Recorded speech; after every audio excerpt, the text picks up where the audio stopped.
Pornichet. Depuis le 9 novembre 2011, la baie de Pornichet, la Baule et du Pouliguen est entrée dans le club des plus belles baies du monde.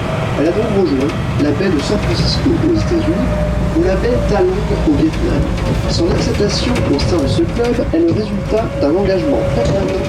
On retrouve par exemple cette superbe bâtisse rose et blanche, la Villa Pierre Souveraine. Elle est la plus photographiée du Rambouillet. Elle fut construite en 1927 par la comtesse de Lamothe, très inspirée par une maison qu'elle avait admirée dans le midi de la France. La villa fut occupée par les officiers allemands pendant la Seconde Guerre mondiale. C'est aujourd'hui une propriété privée, classée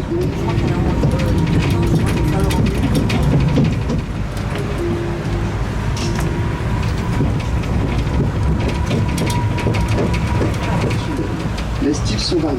Le style Belle Époque, principalement dans le quartier du Casino de la Baule. Le style régionaliste, avec des tendances bretonnes, franco-normandes, par Transport Gaulois, inauguré par la famille Gaulois le 19 juillet 1887. Sur le sable de la plage, l'été, ces 8 km de rails relient les 3 stations balnéaires. La plage Benoît, près du Pouliguen, la Baule Centre et Pornichet. L'hiver, les hautes marées oxydaient les rails et déformaient les voies.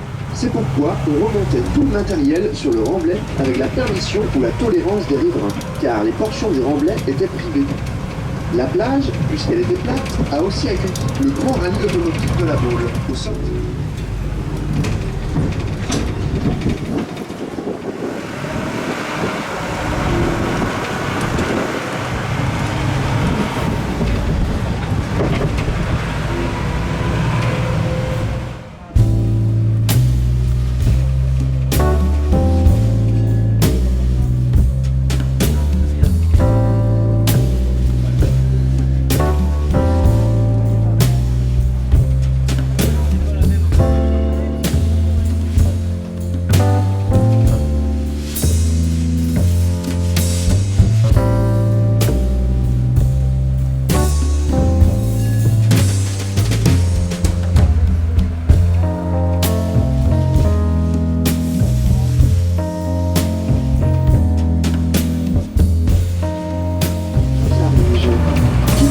La Jarige pour prendre le large.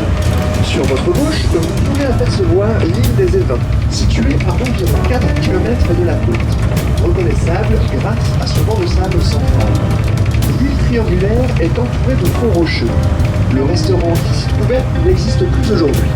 On dit aussi que l'acteur et réalisateur Jacques Tati aurait voulu l'acheter. Elle n'est accessible que par bateau privé. Les plaisanciers aiment se rendre aux Évins à la belle saison pour pique-niquer, ou simplement pour y admirer la baie.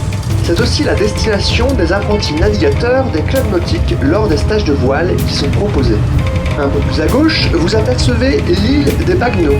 Entre ces deux îles, les hauts fonds marins sont appelés les troves. C'est un passage risqué à marée basse. La baie vit en effet au rythme des marées, qui varient plus ou moins.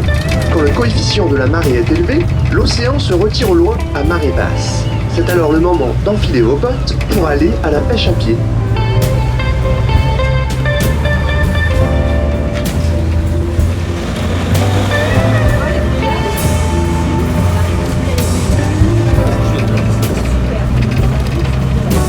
Les camélias.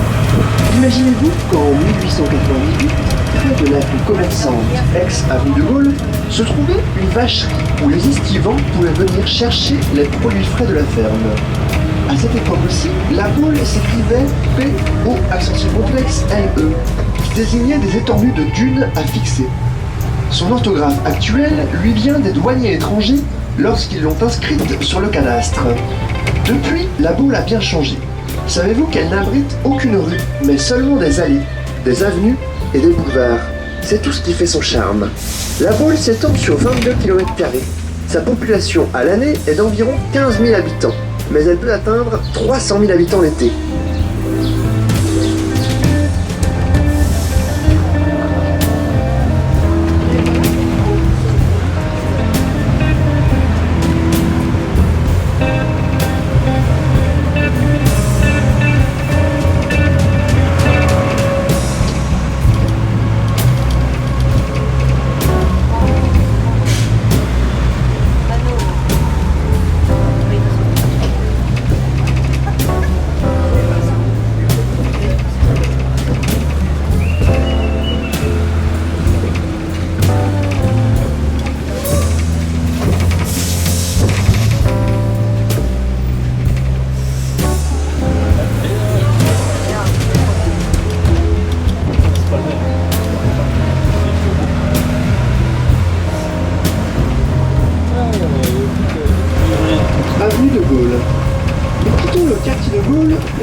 l'hôtel royal, que vous apercevrez plus tard sur votre droite.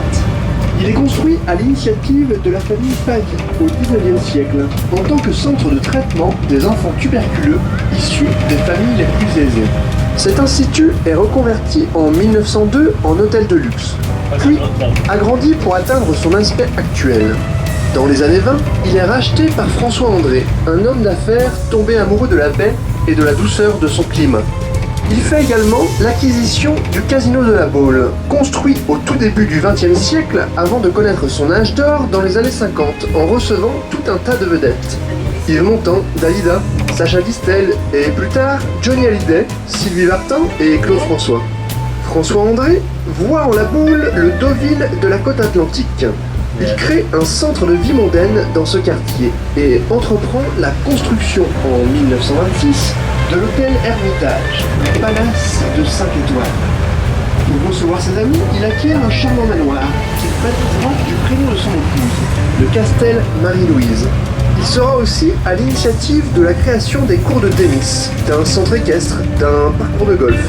Il laisse également son nom au stade situé en retrait de la côte, où se déroule chaque année le concours de l'élégance automobile et le jumping international de la Baule. Lucien Larrière, à l'origine de la chaîne d'hôtels et de casinos du même nom, lui succède en 1962. Un peu plus loin, la route laisse place à une esplanade piétonne, l'esplanade Benoît, qui longe la plage Benoît. Elle porte le nom de son ancien propriétaire et mène jusqu'à la commune du Pouliguen, son port, sa promenade piétonne, ses maisons d'époque et sa pointe de Pin-Château.